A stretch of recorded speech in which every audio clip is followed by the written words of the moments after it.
Dear Katie, so much has changed, even just since you've been away. We moved into this house. Oh my God, you are so lucky you finished high school before we moved into this house. So, it's the first day of school, and there I am, introducing myself to the class. And I say that I just moved into the house on Arbor Hill. All of a sudden, every kid in the room turns and just stares like I suddenly transformed into a mutant. I just stood there, wishing pretty hard for a rewind button. At Todd's brother's place after the show, there was only a futon to sleep on, so Lonnie and I shared it. The lights went out. I was turned toward her. My eyes started to adjust, and then I could see she was looking at me, too. You know that feeling where the first moment you see someone, it's like they have a big gold star around them, and you have to get to know them? Well, there's this girl.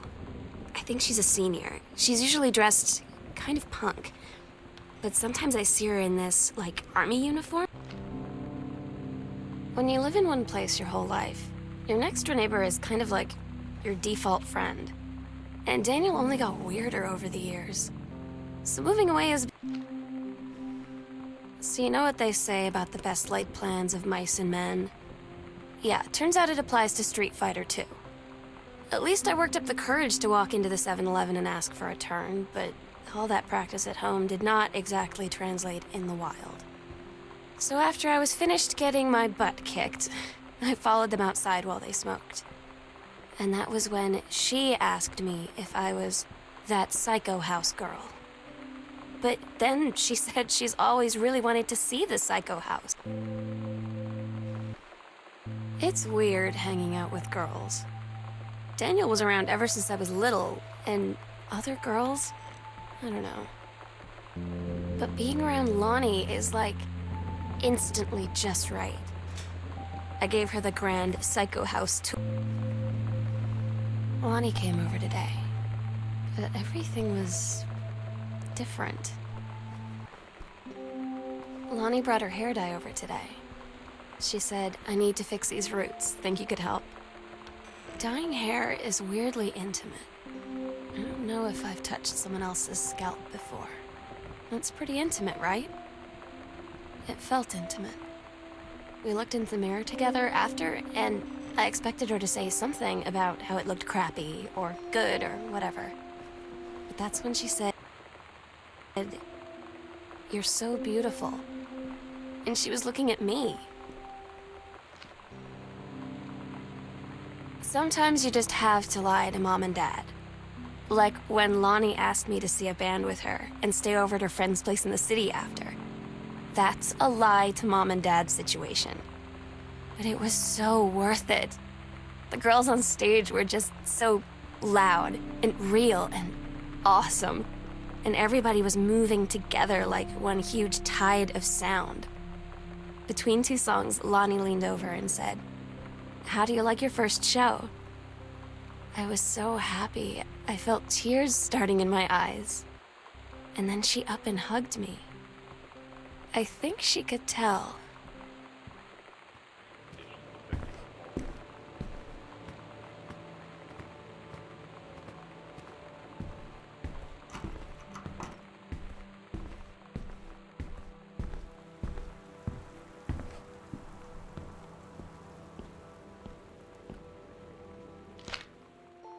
It's different now. I mean, we still hang out all the time like before. But now when no one else is around, I'm so stupid sometimes. I was telling Lonnie that I got into my college. Todd's band lost their singer. Todd said he sucked. Lonnie said he got sick of Todd. They tell you to stick with the group on field trips, Katie. There's a reason for that. Lonnie and I snuck off on the side paths at Multnomah Falls and got a little lost. Okay, a lot lost. For hours. Right before... I don't get Lonnie sometimes. Her band, and our zine, and her hair, and... Katie, you know how Mom and Dad are. Not exactly super open-minded. had an interesting talk with Mom and Dad tonight. One you were never gonna need to have. Daniel finally came over to get his game. I'd been dreading it. But he brought this story with him that I wrote when we were little. I started reading it, and then there I was, crying at the kitchen table. He asked what was... We agreed our last night together would be our happiest ever, and we'd forget tomorrow was going to come at all. It worked for a while. We had a good time seeing Oscar off, then ran up to the attic to look through our photos. Lonnie had her going away show with her band tonight. She's so incredible on stage.